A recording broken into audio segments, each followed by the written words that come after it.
Welcome back, everyone, to this third part of this series on apartment developments and health. I'm Dr.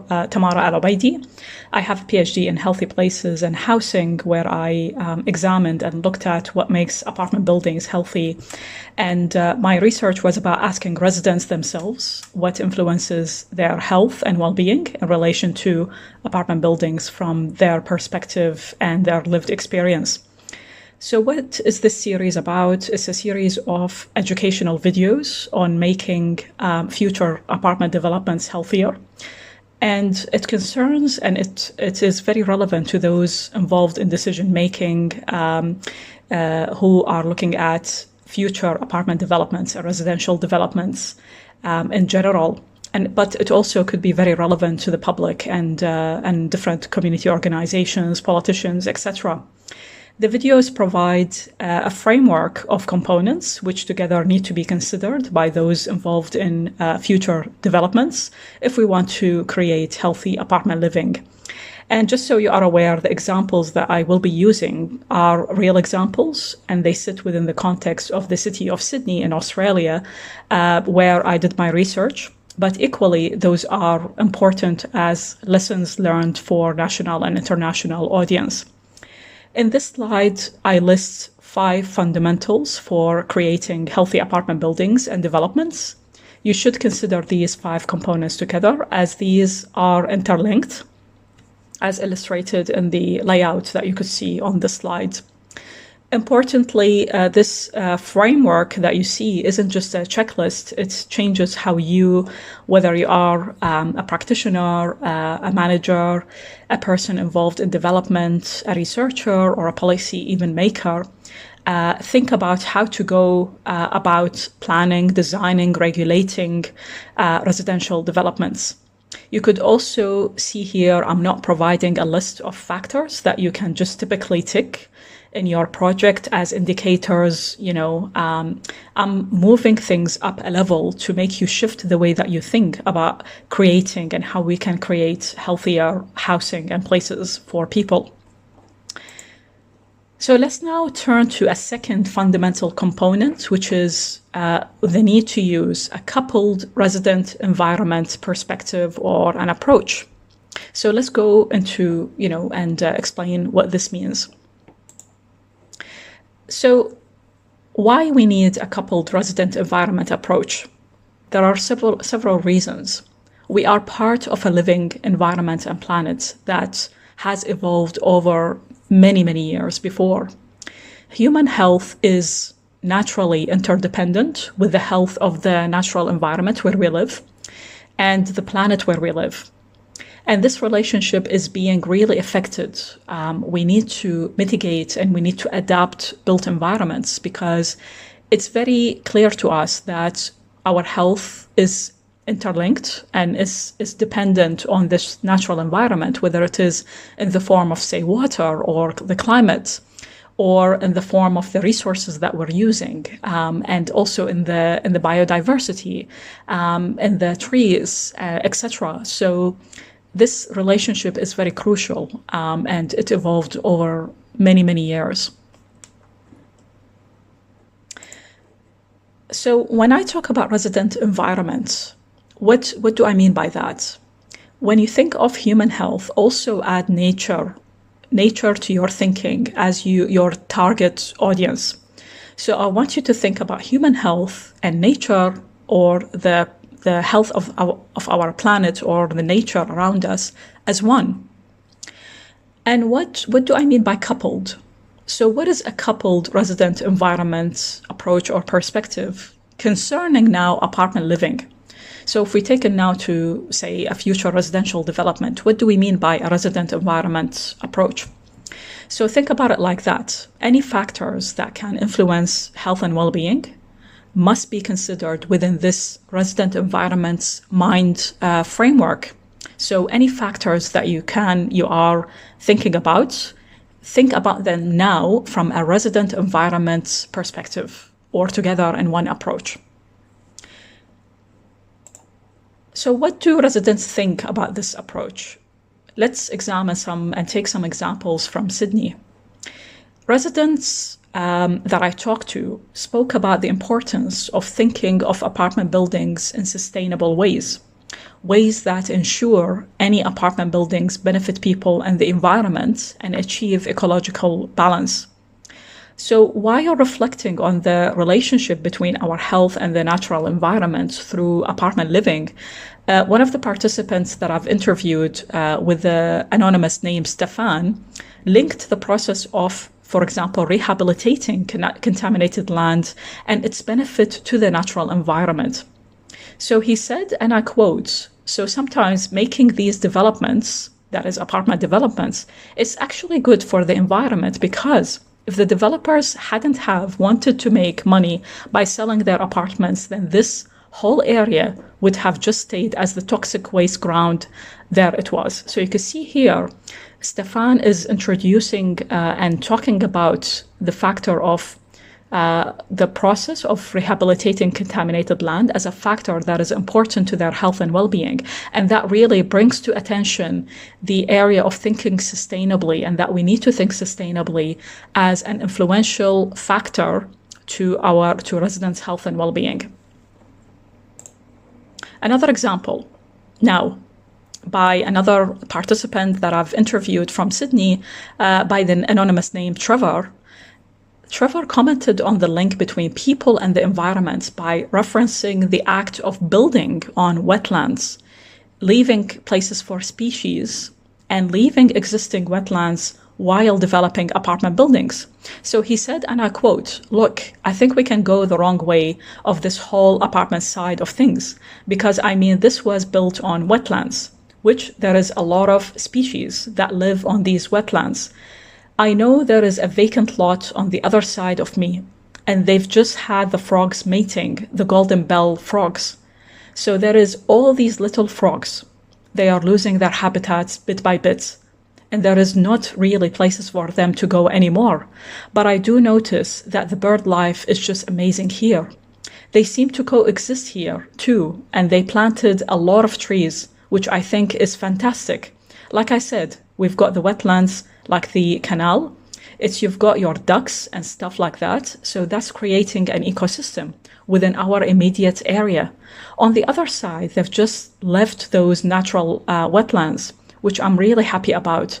There is a small, you've got a wooden walkway that goes all the way around the wetlands. And yeah, it's just, they're still keeping it, but at the same time, they're taking it.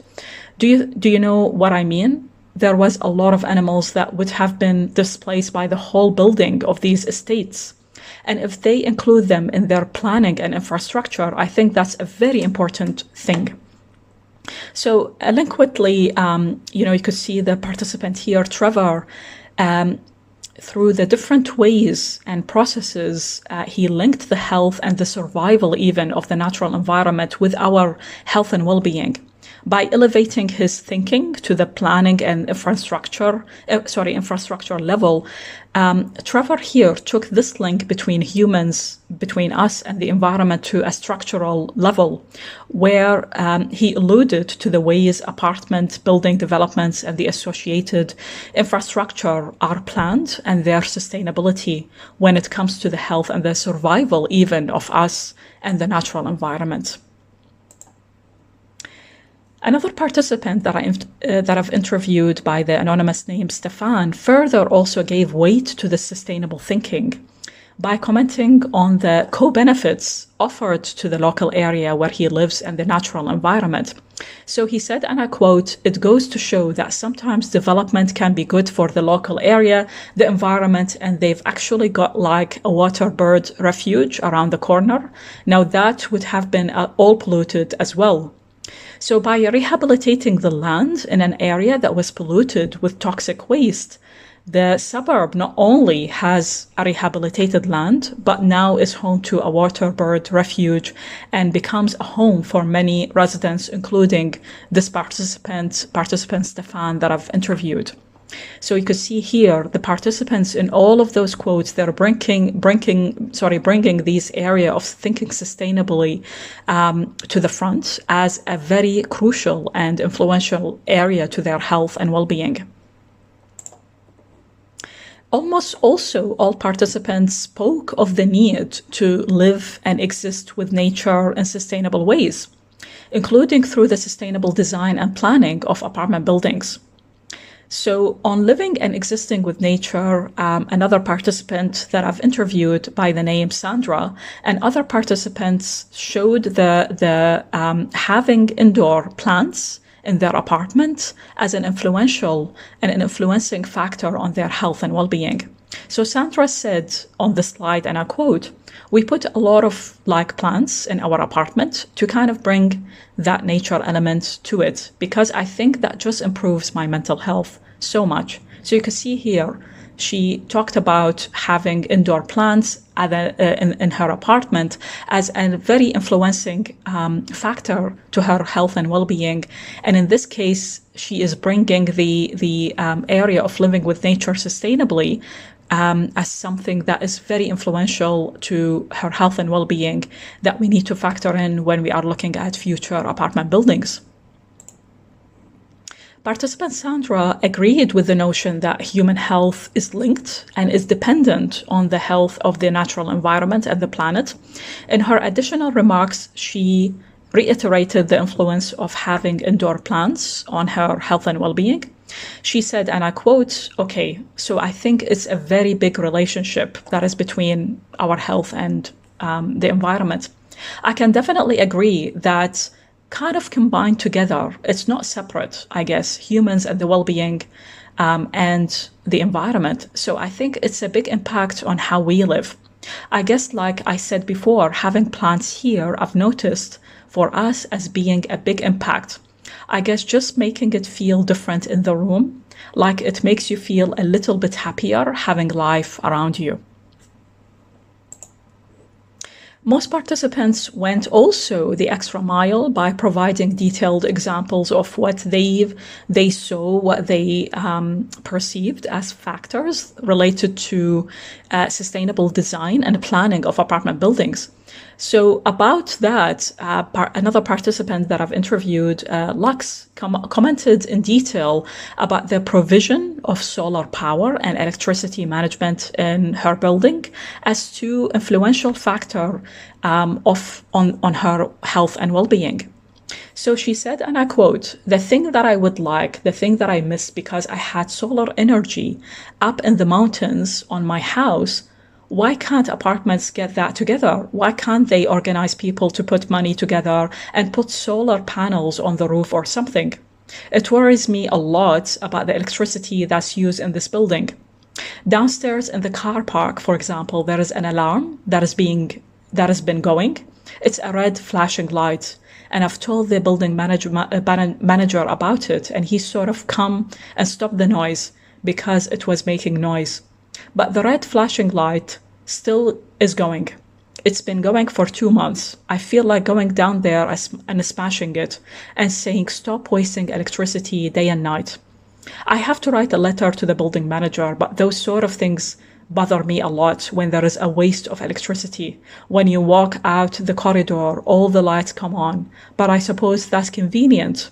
Down the car park, when you drive your car and all these lights come on, or I just think the amount of electricity, it just does bother me quite a bit. So why can't we get together to have solar panels and do better? That's one thing that does frustrate me." Another example by participant John shows the measures that some participants undertook to ensure a way of living with nature sustainably. So he said also, and I quote, "Another thing about like we are both quiet, like I suppose you would call greenies, not sort of over the top, but we are interested in the electric car in this building block. Well, I had to push to get the garage electrified so that you could have charging stations in the garage and that sort of thing. Fortunately, I'm on the executive committee, so I could raise it there, and we've now just finished installing the necessary stuff to have car charging, which is good. Also, the rest of the committee is also quiet, climate conscious, and we've actually done quite a lot to build a sort of green flavor into how the apartments are run. So you can see here, again, another example, other factors that participants are bringing and talking about here that brings to attention the area of living with nature sustainably as a very influential aspect to their health and well-being, using so many different examples and factors in here. And by being on the Strata committee, the same participant, John, also pushed for the provision of electric car charging points and alluded to the role of proactivity on sustainability in the building by undertaking what they call the Neighbours Australian Environmental Rating Scheme, despite the challenging processes involved. And I'll leave that a quote for you to go through, because that also again shows living with nature sustainably as an influential area for health and well-being that participants in general talked about. So you can see here how we need to use a coupled resident environment approach to if we want to build and if we want to have healthier future residential developments and apartment buildings.